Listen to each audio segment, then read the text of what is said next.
અમદાવાદમાં ભારે વરસાદની આફત વચ્ચે તસ્કરોએ એક મોટી ચોરીને અંજામ આપ્યો। સનાતલ વિસ્તારની અંદર આવેલા પોશ એપલવુડ્સ વિલાની અંદર પરિવારની ગેરહાજરીનો લાભ ઉઠાવ્યો તસ્કરોએ હાથફેરો કર્યો। સદનસીબે ચાંગોદર પોલીસે બાતમીના આધારે આ ગેંગના 4 આરોપીઓને ઝડપી પાડ્યા છે। તપાસમાં ચોંકાવનારી વિગતો સામે આવી છે। આ ગુનામાં ફરિયાદીના ત્યાં જ કામ કરતા ઘરઘાટીની મુખ્ય ભૂમિકા હતી।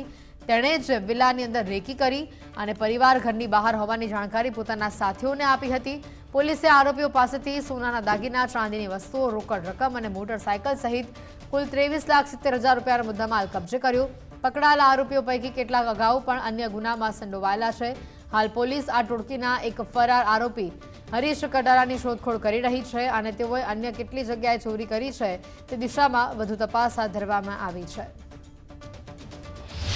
એનામાંથી એક શકમંદ નક્કી કર્યા હતા और પછી ટેકનિકલ એનાલિસિસ આધારે ખબર પડ્યો કે આ ગુનામાં કલ્પેશ પટેલ, નારાયણ પટેલ અને હરીશ કટારા એ 3 લોકો સામેલ છે और ફર્ધર ટેકનિકલ એનાલિસિસ મારફતે એ લોકોને ટ્રેસ કરવામાં આવ્યા હતા और એ લોકો અમારી ટીમ દ્વારા પકડવામાં આવ્યા હતા। ચોરી કરીને મુદ્દામાલની વેચણી કરી और મુદ્દામાલ વેચણી થયા પછી હરેશ કટારા રાજસ્થાન વહી ગયો હતો અને જે બાકી 2 આરોપી જે છે કલ્પેશ પટેલ અને નારાયણ પટેલ એ લોકો આ સિટીમાં રોકાઈ ગયા હતા।